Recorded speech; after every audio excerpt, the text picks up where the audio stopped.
শূন্যতা অনুভব করার যদি ভালোবাসা হয়, তাহলে আমি তোমাকে প্রতি মুহূর্তে ভালোবাসি। কারণে কারণে হঠাৎই অনেক মিস করি তোমাকে।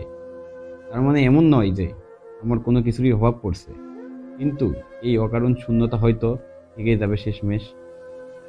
দূরের জিনিস যখন কাছে আসে, তখনকার চাইতে কাছের জিনিস দূরে থেকে আরো দূরে সরে গেলে আরো অনেক কাছের হয়ে যায়।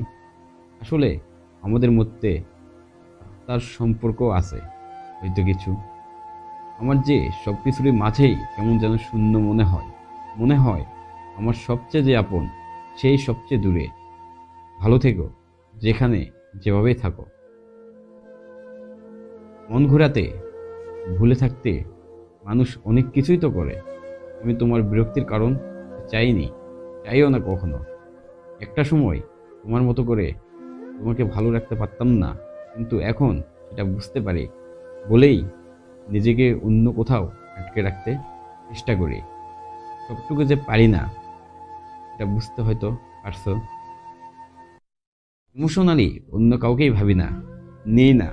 অন্য কারো প্রতি কোনো ইমোশন কাজ করে না আমার।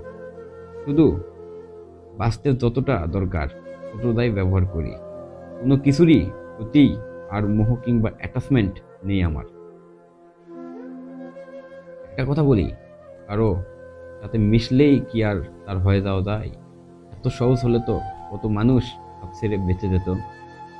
মানুষ অনেক সময় ইচ্ছে করেই নিজেকে ধোঁকা দেয় বাঁচার আশায়।